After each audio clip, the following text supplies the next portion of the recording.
Hey, how you doing? Back for part two. Go watch part one. You didn't watch part one. Go watch part one. Master switch, hazard, and brake light. This is by far the most complicated because it's got a lot of stuff to pass through it. Now, they're really not too terribly bad if you look at them all together. Okay, so here's some of the parts. I still got an external hazard flasher. I still got an external turn signal flasher. Hazard flasher is hot all the time. Turn is hot in run and start. Need the key on. We have a separate brake light. And if you follow the brake switch, have a separate brake switch. If we follow the brake switch, here it is, we have two sides to the brake switch. We have one side that doesn't pass through anything. It passes directly to the center high mount stop lamp. Okay, travels right to it. Get it? Come on. Travels right to it.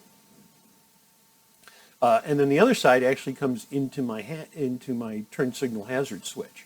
Now, it's basically the same thing, okay, as the last one we looked at. The addition is in the off position, right? If haz is off and if turn is off, this white line coming out of my brake switch sends power to all of my light bulbs.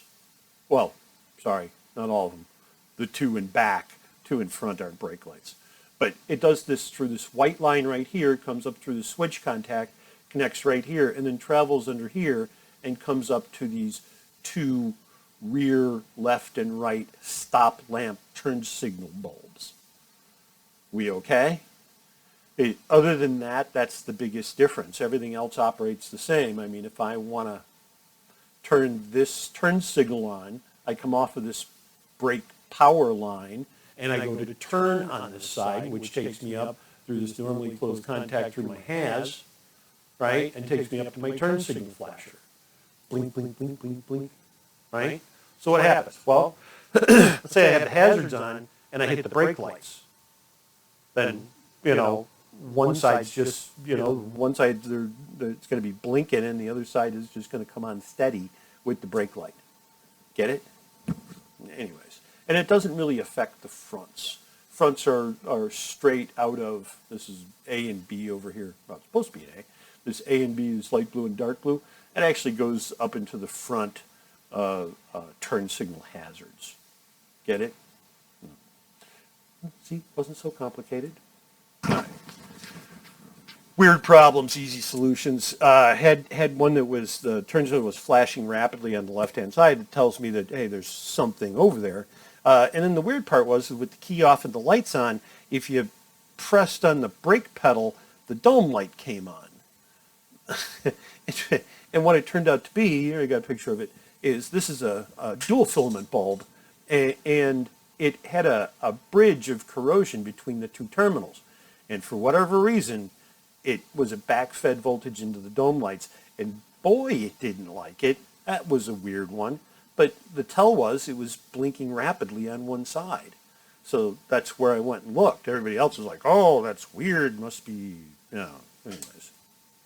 Had another weird one, and I've seen this a dozen times before. This is a dual filament bulb, and the filament is blown out in one of the filaments, and then it bridges to the other filament. So again, this can cause a lot of weird, erratic lighting behavior if you don't know what to go look for.